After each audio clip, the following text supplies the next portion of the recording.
Hello, I'm Margaret Graziano with KeenAlignment, where we empower people committed to shaping organizations that work.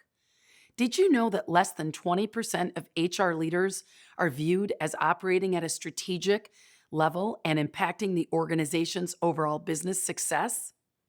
I believe this statistic exists as it is because so many more HR people spend their time keeping up with the day to day HR happenings, resolving conflicts, and fending off consequences of poor people practices than spend their time moving strategic initiatives forward.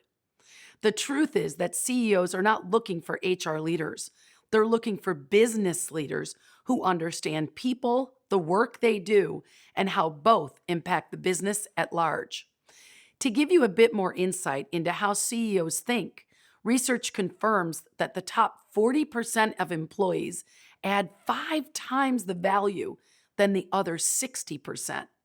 Most CEOs want solutions that bring organizations to new levels of accomplishment and performance. And that means that savvy HR and strategic HR teams need to put attention on elevating the other 60%'s value. If you want to gain the attention of the executive suite, asking for it won't suffice. You must demonstrate that you understand business, profitability, and ROI. Take the time to understand the financial implications of a disengaged workforce.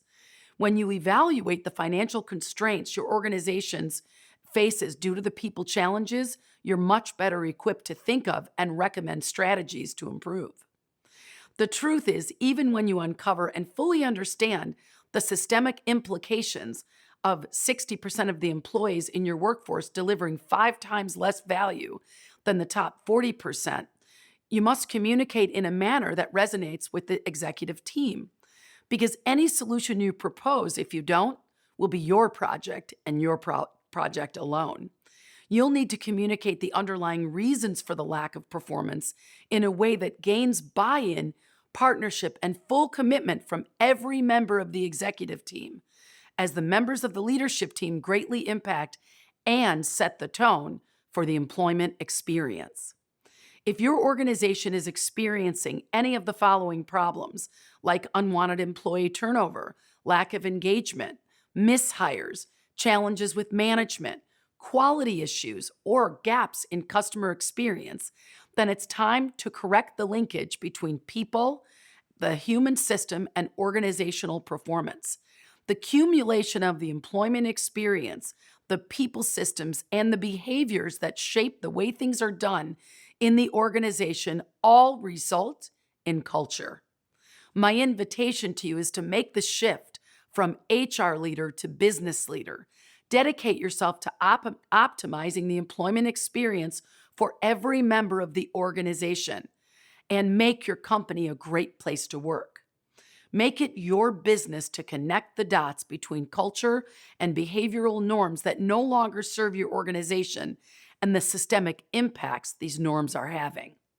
Build a plan to shift each step in your employment lifecycle, the people processes, into opportunities that interact, connect, and teach people to be in alignment with the organizational values.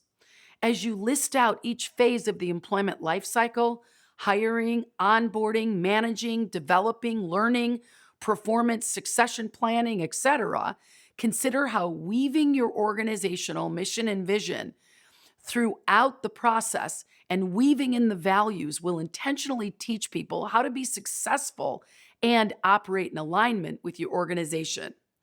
When you consider that 76% of the people leave their jobs for preventable reasons, as a 21st century HR leader, it's up to you to enable your organization and its leaders to reverse that trend through stratifying HR. You accomplish that in 2 ways. First, you understand the financial implications these people challenges are costing your organization. And second, you invest your time and energy in upgrading the people processes to be in alignment with the company's mission, vision, and values. Daniel Wynand, Chief Culture Officer of Shopify, says when a company is scaling at such a fast pace where culture is constantly evolving, you have to figure out how to constantly nudge it gently in the best direction, encourage the right behaviors, make the undesired behaviors difficult. Thank you for joining me today. I look forward to another great session tomorrow as part of your 21-day cultural transformation journey.